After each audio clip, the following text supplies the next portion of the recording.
மறுமை நாளின் பிறகு 3 நபர்களை அல்லாஹ் தஆலா வந்து முதல்ல நரகத்துக்கு அனுப்புவானா. அது யார் தெரியுமா? முதலாவதாக நரகத்துக்கு அனுப்பப்படுறவர் ஒரு தியாகி. நம்ம எல்லாருமே யோசிப்போம், தியாகிங்கிறவர் வந்து எவ்வளவு அர்ப்பணிச்சிப்பாரு, அவர் ஏன் அல்லாஹ் தஆலா வந்து நரகத்துல போடணும் அப்படின்ட்டு. மறுமையில விசாரணைங்கிற ஒன்று இருக்குதானே, அந்த விசாரணை போது அல்லாஹ் தஆலா அந்த தியாகி கிட்ட கேட்பானா, நீ என்ன பண்ண, உன்னை ஏன் நான் சொர்க்கத்துக்கு அனுப்பணும் அப்படின்ட்டு.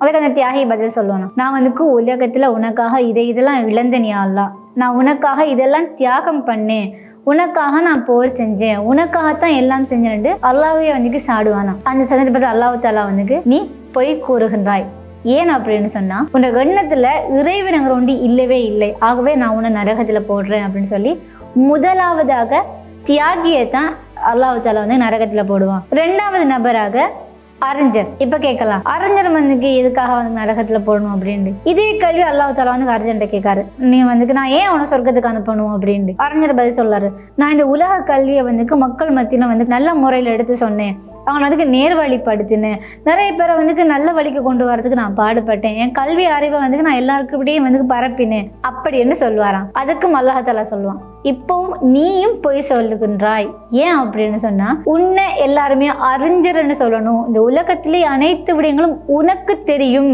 அப்படிங்கிற ஒரு கூற்ற மக்கள் சொல்லணும் அப்படிங்கிற எண்ணத்துக்காக வேண்டித்தானே நீ சொன்னாயே தவிர இறைவன் பொருந்து கொள்ளணும் என்ற ஒரு வார்த்தையோ எண்ணத்தையோ நீ கொள்ளல, அதனால நான் உன்னையும் நரகத்துக்கு அனுப்புறேன் அப்படின்னு சொல்லி நரகத்துல போடுவானா. 3வது மனிதர் செல்வந்தர். இந்த செல்வந்தரை ஏன் அனுப்புறேன் அப்படின்னு சொன்னா, இப்ப எல்லாருமே கெஸ் பண்ணிருப்பீங்க, செல்வந்தரன்னா தர்மம் கொடுக்காம இருந்திருப்பான், அதனால வந்து அவரை வந்து நரகத்துல போட்டிப்பாங்க அப்படின்ட்டு. இல்ல, மாறாக அந்த மனிதர் வந்து எப்படிப்பட்டவர்னு சொன்னா, தன்ற சொத்துக்கள்ல வந்து தான் அனுபவிக்கிறதுக்கு 1 ரூபாய் இல்லாமலுக்கு தர்மம் பண்ண ஒரு மனிதர். அப்ப இப்போ ஒரு கேள்வி வரும், இவ்வளவு தர்மம் பண்ணவரை ஏன் நரகத்துல போடணும்? ஏன்னா அந்த நபரும் அதே மாதிரி தான் இறைவனுக்காக என்ற எண்ணத்தை தவிர்த்து மக்கள் மத்தியில இவர் தர்மம் செய்யக்கூடியவர், ஒரு தர்ம பிரபு, இவர் வந்து ஒரு நல்ல செல்வந்தர் அப்படிங்கிற ஒரு பேரை பெற்றுக்கொள்வதற்காக வேண்டி தர்மம் பண்ணவர் தான் இவர். அதனால இந்த 3 பேருமே வந்து நரகத்துக்கு முதலில் அனுப்பப்படுவாங்கன்னு ரசூலுல்லாஹ் வந்து சொல்லியிருக்காங்க. இப்ப இந்த சந்தர்ப்பத்துல நான் உங்களுக்கு ஒரு விஷயம், நீங்க ஒரு நல்ல விடயம் செய்றீங்க அப்படின்னு சொன்னா யாருக்காக செய்றீங்கிற எண்ணத்தை வந்து தூய்மைப்படுத்திக் கொள்ளுங்க. அந்த எண்ணங்களை கொண்டுதான் உங்களுக்கான கூலிகள் வழங்கப்படும் என்கிறத